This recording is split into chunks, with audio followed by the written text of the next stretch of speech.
Today, as part of our Business Spotlight program, I'm with Michael O'Leary. He's Managing Director of SME Plant Sales. We're based in Enfield, but also with offices in Galway, Cork, and Atlanta, Georgia. So over to you, Michael. What is it you're doing for how long you've been doing it? Been doing it for a lifetime. Michael O'Leary is my name. As I said, unfortunately, nothing to do with Ryanair, but we run our own separate paths. But I'm actually qualified construction plant fitter. What we do is we specialize in hydraulic attachments, excavator, anything to do with construction, mining, utility. We supply a range of attachments to make the construction work easier. Predominantly years ago, a guy had a digger, he had a bucket on it, he had a bulldozer, and he had a dump truck, and he went about his work. But the way things have changed globally, manpower is becoming an issue, health and safety is becoming a massive issue. So excavators and equipment have become, instead of excavators, they're now becoming multi-purpose tool carriers. So what we've done is we've specialized in a range of attachments that makes the job safer, makes it easier, more profitable, quicker. We have importation rights for hammer, which are Italian manufactured. We do it in Ireland, the UK. We do a little bit in the States. But we've added to that as we went along different products over the years. And we found a leash in the market in Ireland because plant and machinery, by the nature of what it does, in Ireland has kind of become, it's been based from agriculture and it's come from the farming background, and health and safety was never, it would get the job done. If you break your arm doing it, well, whatever, you have another one. And Right. that was always the way. So we took a step to one side, and my background is repairing heavy plant and machinery for years. So we took a step to one side and we said, we need to do something that's safer, uh, looking into the future, and works. So we kind of based our business on that. But that's, in a nutshell, that's sort of what we do at the moment. Like I said, I've done it. I've been around the world, been in Australia, been in the States, been a service manager in Ireland for a company, and I've recognised the opportunity to do something slightly different and to be progressive with it. Fantastic. And you're going since when as a company, Michael? I registered a company in November 2006. Uh, Primarily at the start was service based. It was out and about with guys in quarries, heavy plant machinery, attachments, keeping them rolling, and that sort of grew over time. Of course, the Celtic Tiger came, and Celtic Tiger went. Nobody had money to spend on anything, so I had to sort of diversify, and we kind of done more repairs, done what we had to do, kept it small, kept it tight. And when things started to brighten up afterwards, there was an awful lot of people had left the country, so labour was an issue. Um, you could get machinery, but you couldn't get a guy on the ground to operate some ground engaging tools. Mhm. So I thought an opportunity. Well, the body is not going to get any younger. It's very quickly getting broken up from pulling and dragging out of heavy plant and equipment for years. It's a young person's game, and I remember when I was mining years ago, guys were telling me it's a young person's game, and 25 years later, I agree with them. Uh, ask my body, and it'll tell you the story, you know. But we kind of looked at it then. Look, here's an opportunity to be different, Mhm. um, to specialize in the role we're doing, and that sort of it's came from there, and it's grown. It's grown from a service-based company in '06, '07, '08, '09 into we started gradually getting into sales and hire. And if you ask me now, I would say it's probably 80% sales, and then the rest is hire. We do some service, but we generally do our own service work. We don't do external service work anymore. So we focus on what we're doing. We're good at it, and like I just think if you're good at it, focus on it. You don't need to do everything. You don't need to be everybody, all things to everybody. Absolutely, yeah, I agree 100%. I think you've covered a lot of it, but even, what would you attribute your growth to? You're describing the growth there. Why did it arise, do you think? I do come up with all sorts of theories about different things, and it's like if you're baking bread, you use ingredients. Now, if you have a handful of salt and a handful of sugar, to the untrained eye, they look the same, but taste very differently.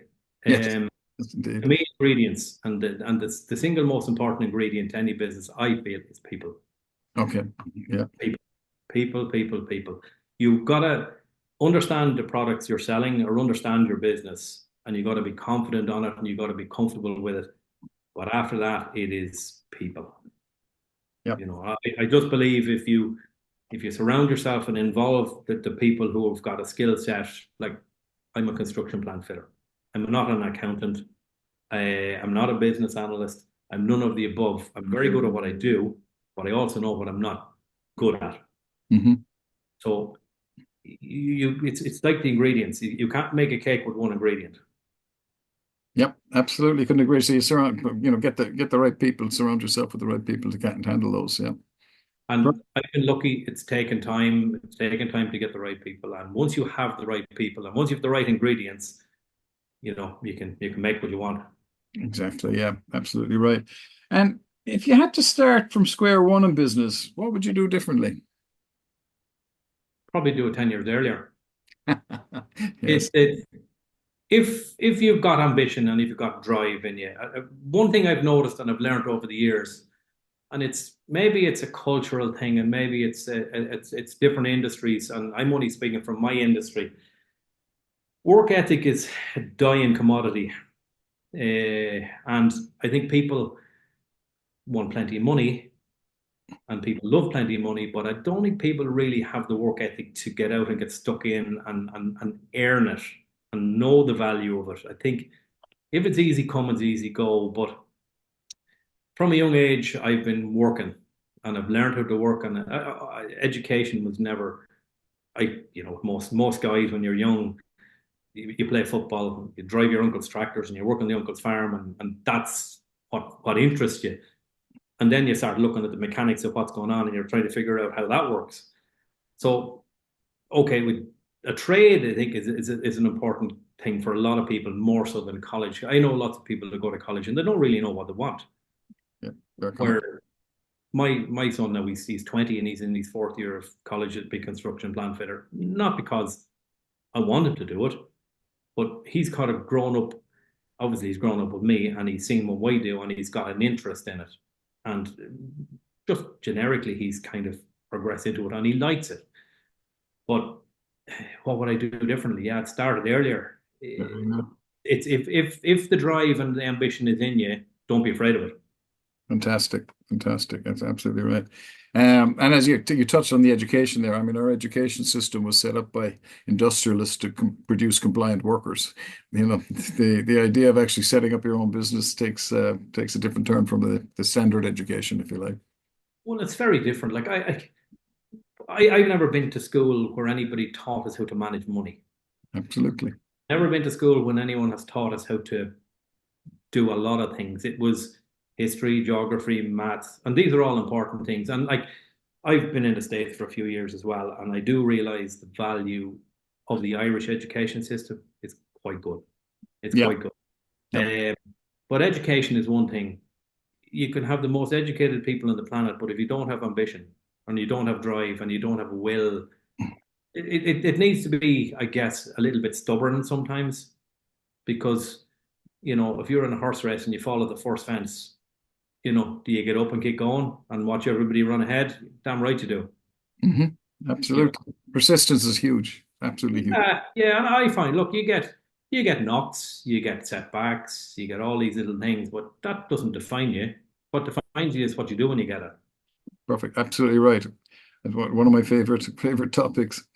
Okay. Um, we touch again on a good bit of it, but what have your biggest learnings been as an employer since you've been in business or began in business?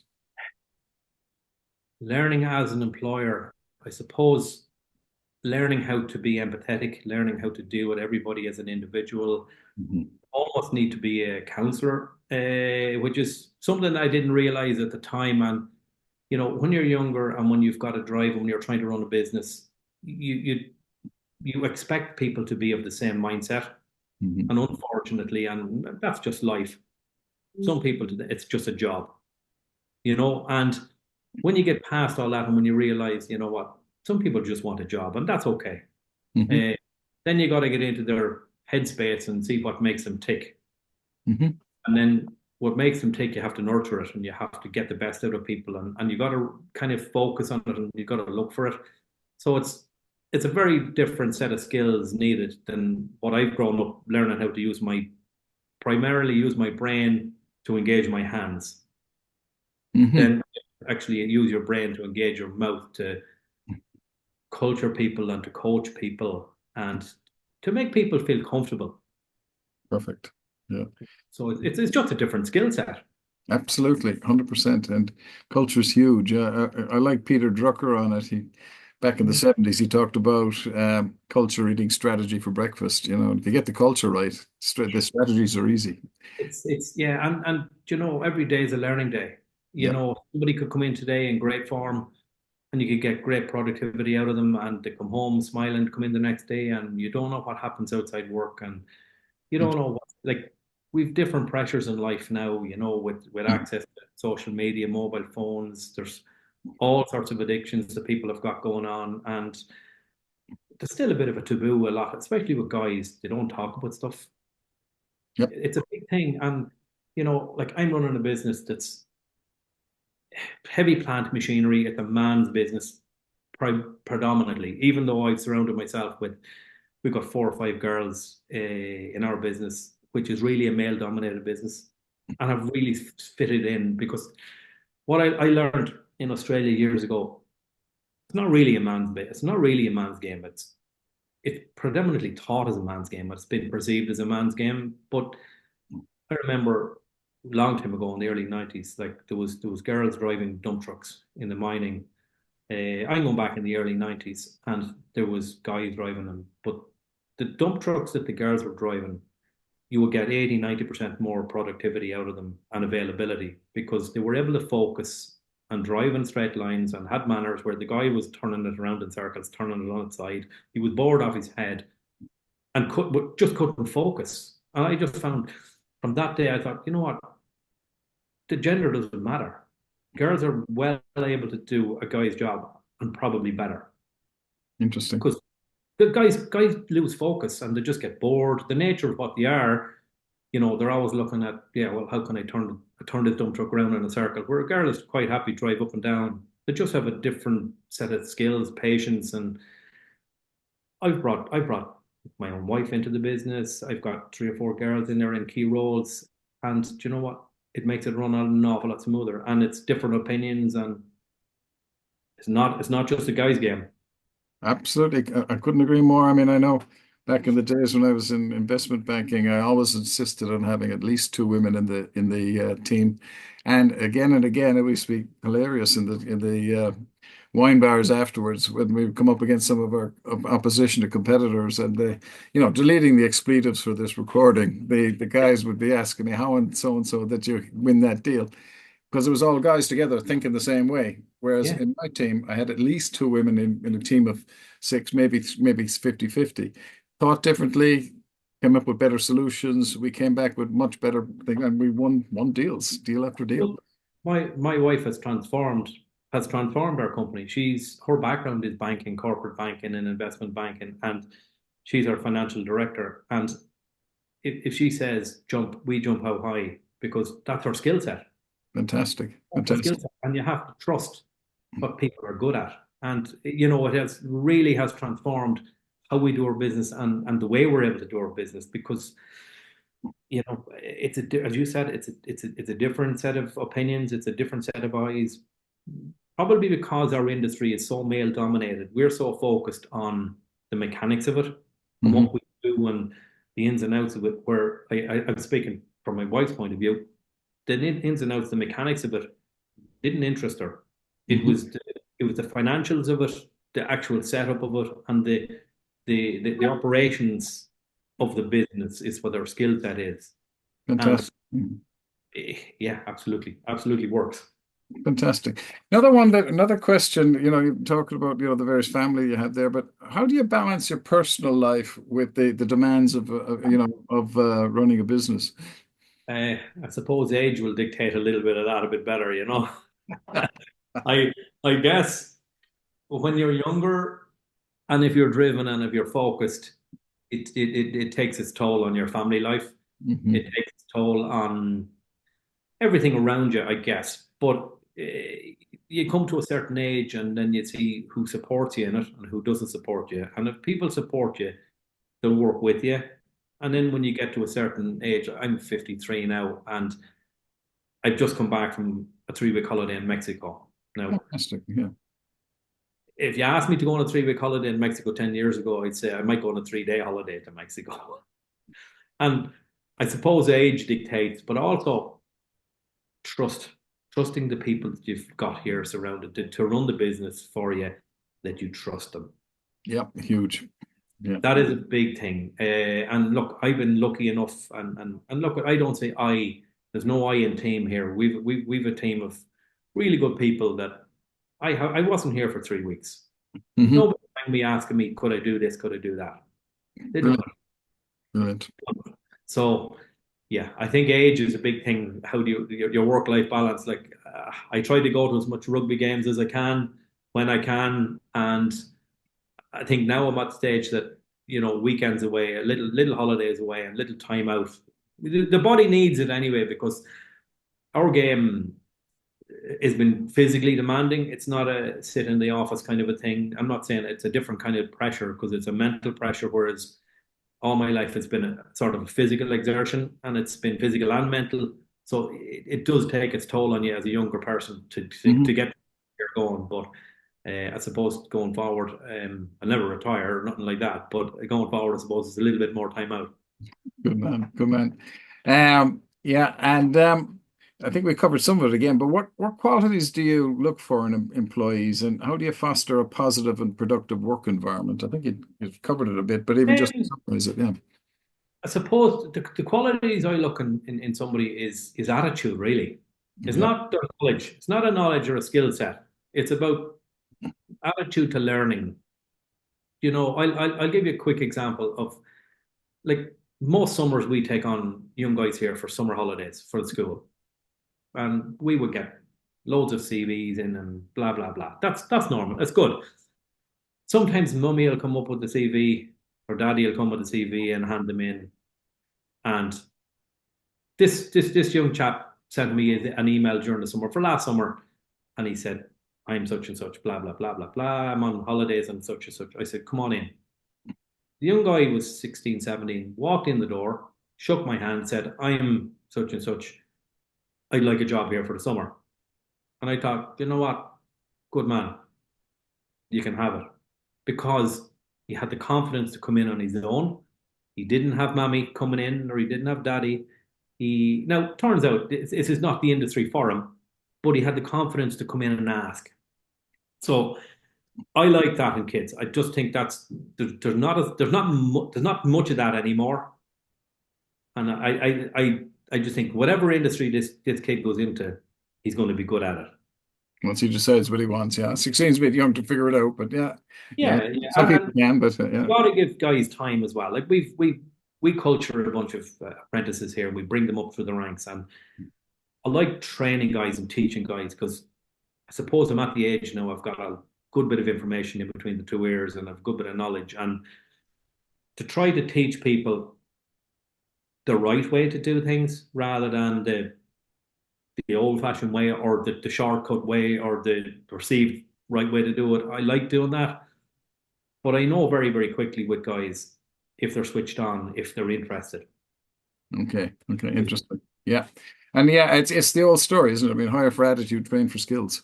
You know? Oh, it's like it's unbelievable. Like, and I know, when I was a kid, I worked on my uncle's farm, and my uncles have garages, and I worked in a pub and a hotel in the local village of Kinnegad. But we were made go working.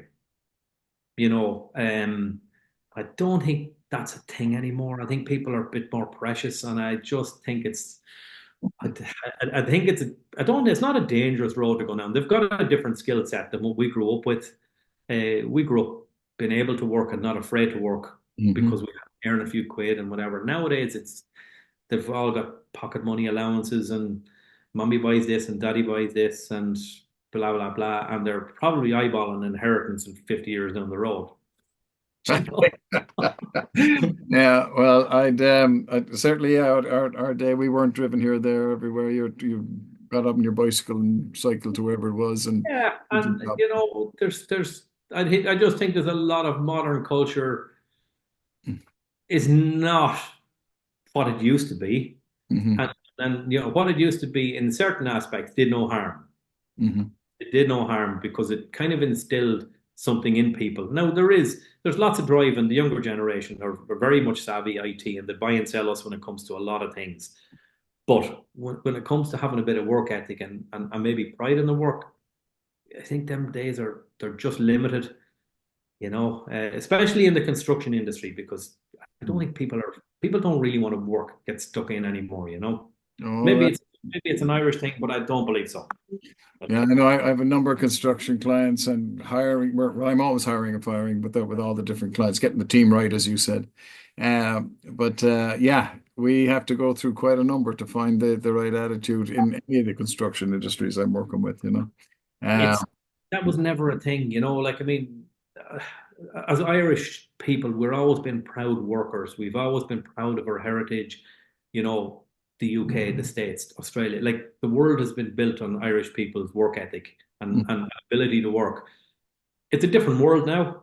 yeah, It, totally. Yeah. you know, like the Irish exports that we have now are not the Irish exports that were 50, 30, 20 years ago. But they have a very different set of skills, you Mm. know, and that's good. It is good. Like we're not just the guys that shovel anymore. You know, we're if you But it's, look at the guys they're running airlines, global airlines. They're running IT companies around the world. We're a bit smarter than that nowadays. You know, but unfortunately, I'm still on the and a bit on the old school. well, a work ethic never does any harm, no matter where you're at, you know, which I is think I think so. yeah, maybe just to round up, Michael, you know, what are some common misconceptions about running a business and how do you address them? Suppose one common misconception is from the outside looking in, people think, oh, these guys have loads of money. It's like it's always from the outside looking in, you know, everything looks great and everything looks, you might have a new Jeep at work, loads of money, loads of money. Like from the inside out, as anyone that's running a business will tell you, it ain't like that. Not at all. Yeah, Not no, at all. You know, and that'll be one of the misconceptions. I think, you know, people don't really realize and don't understand I suppose, the hard work and the things that people have to give up and sacrifice in life to try and succeed. And I'm not doing it. I'm not doing what I do to employ people. I love doing what I'm doing. It's not a job to me. And I tell guys, if you love doing what you do, you'll never work a day in your life. And it's an old saying, and it's as you can say it as much as you like. It's actually true. I think so. yeah, it's one of the reasons it survives. Absolutely. I mean, yeah. Yeah, I think so. If you love it, like we take on new apprentices, including my own son. He's 21 in the end of January, and he's in his fourth year of his apprenticeship. We take on guys, and we'd say, right, after 3 months, we'll sit down, we'll have a chat. Now, we're a little bit unconventional because I'll just tell them, look, in 3 months, I'm going to tell you, you're a waste of time. This is not for you, or you're a good kid. Let's have a go. But in the same time, I want you to tell me exactly how you feel because it's probably one of the most important conversations you're ever going to have in your life because the rest of your career depends on that conversation and how honest you are. Because Fantastic. when you're in school, you do your exams, you do your leaving cert, your career guidance teacher asks a 16 or 17-year-old guy or girl, what do you want to do for the rest of your life? No idea. Absolutely. Yeah. No idea. Like, but when you do 3 months work experience and you sit down, you've got some idea. Yeah, yeah, I couldn't agree more. At the age of 16, I was on a building site for the summer and I knew I didn't want to do that. Yeah, like I just think schools, you know, okay, we're an educated race, but they probably need to educate people into how do you balance both? How do you run a house? How do you save money? How do you do these things? There's a lot more. How do you go about getting a car loan or what's the importance of a pension? Like 100% all they're these practical little, stuff. Yeah. like practical stuff, you know, but also I think, you know, you have to have a very honest conversation with guys when they're 3 months in. And if they're 3 months in, it's the time that they should know if it's for you or if it's not. If it's just a job for them, it's not for them. Yep. No, That's the main basis. no, fantastic approach. Michael, I really appreciate you taking the time, running a business to talk to us today. There's You're a lot of stuff very welcome. for our viewers that they can take away. And as I say, look forward to getting this all published out. So thanks Yeah, again. no, you're welcome. I appreciate the time.